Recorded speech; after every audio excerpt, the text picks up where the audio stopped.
இன்றைய இறைவாக்குத்துகள். வீட்டார் தகுதியுள்ளவராய் இருந்தால் நீங்கள் வாழ்த்தி கூறிய அமைதி அவர்கள் மேல் தங்கட்டும். மத்தேயு 10:13. இன்றைய இறைவாக்குத்துகள். வீட்டார் தகுதியுள்ளவராய் இருந்தால் நீங்கள் வாழ்த்தி கூறிய அமைதி அவர்கள் மேல் தங்கட்டும். மத்தேயு 10:13. இன்றைய சிறிய வழி ஜெபம்.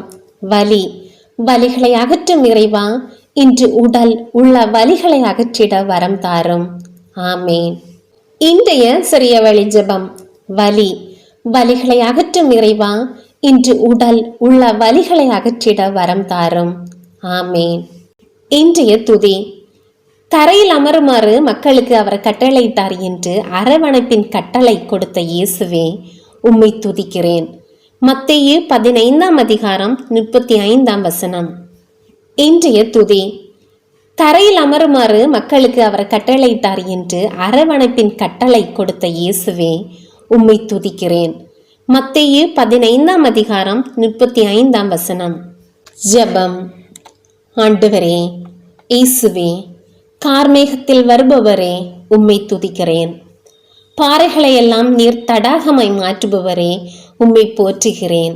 7ஆம் முறை அவன் சென்று பார்த்து, இதோ மனித உள்ளங்கை அளவு சிறிய மேகம் ஒன்று கடலிலிருந்து எழும்பி மேலே வருகிறது என இறைவாக்கினர் எலியா மழையை வேண்டி உமது நாமத்தால் ஜெபித்ததையும் அதனால் வானம் திறந்ததையும் இன்றைய இறைவார்த்தையில் வாசிக்கின்றேனே இயேசுவே.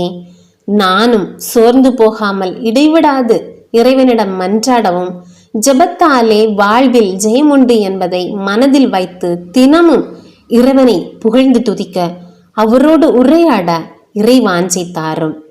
ஆண்டவரே, இயேசுவே, சோதனைக்கு உட்படாதிருக்க விழித்திருந்து மன்றாடுங்கள் என்றவரே, மனம் ஆர்வம் உடையதாகவும் உடல் வலுவற்றதாகவும் இருக்கும் நிலையை அறிபவரே, என் உடலுக்கும் உள்ளத்துக்கும் பலம் தாரும். என்னிடம் மன்றாடு, உனக்கு நான் செவி சாய்ப்பேன். நீ அறிந்திராத மாபெரும் செயல்களையும் மறைபொருட்களையும் உனக்கு நான் விளக்கி கூறுவேன் என்று திருவாக்கு தந்த தந்தையே, நான் உம்முடன் உரையாட, உம்முடன் நட்பு கொள்ள, உம்முடன் சேர்ந்து பயணிக்க, நாட்டங்களை எனதாக்க, உமது அன்பர்களுடன் நட்பு கொள்ள இந்த நாளில் அருள் தர வேண்டும் என்று இயேசுவின் நாமத்தில் ஜெபிக்கிறேன். ஆமேன்.